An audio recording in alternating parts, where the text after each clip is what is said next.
we found another lovely lady who is here with the Toonseum, and your name is? Mandy. Mandy. Hi, I'm Kristin, and I'm with Red Horse Radio and Hey Girl podcast, so hey girl. We have a few questions about gender and comics. The stereotype of a geek is a little fashion challenged, and I'm sure that you've seen a lot of them today. Very much so.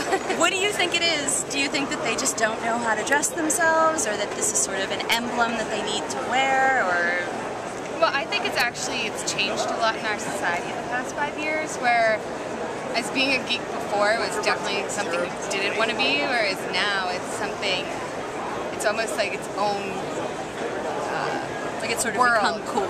Yeah, it's like cool to be a geek. It's cool to be, well, hipster, whatnot.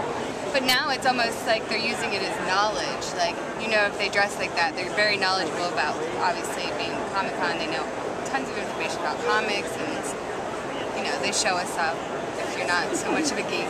Right. You're just like, I have no idea.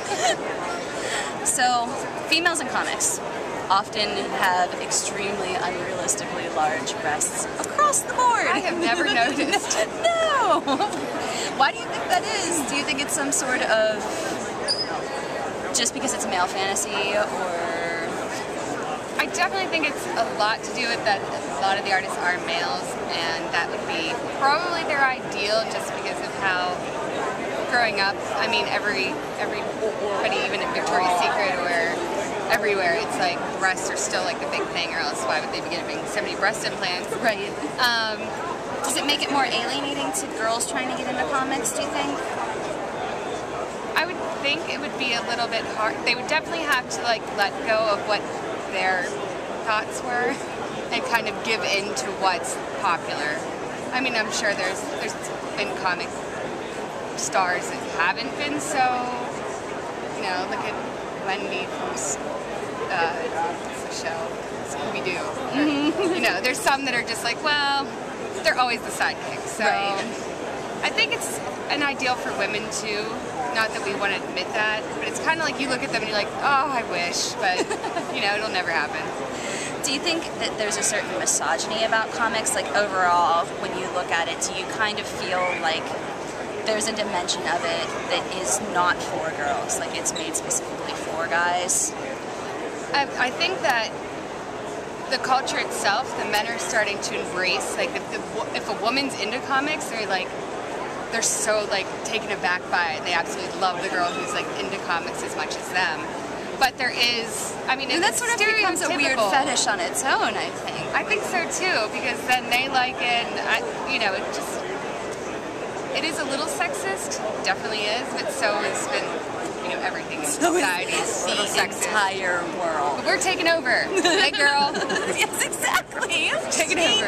So there's been a war on women in the media today. Maybe it's because we're leading up to elections, but it's definitely something that's a divisive issue, where we're talking about contraception, we're talking about whether or not these things should even be, they're not really even political.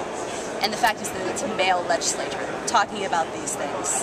How do you feel about that? Does it make you angry? Do you think about it a lot? It's definitely the hot topic in politics for me right now, just looking at their opinions, and it's these men who are, they're still running the top of our country, they're going for president, and you're like, how can you even think that you're going to get any women votes when you're taking away all the freedoms that we've worked so hard for over the past century, We just got these, stop it. I think they also forget that we can all vote now, and there are more women in the world than men. And women are probably more likely to be the responsible ones to go, no offense to men, but yeah, more responsible ones to go out and vote for something, that they believe in.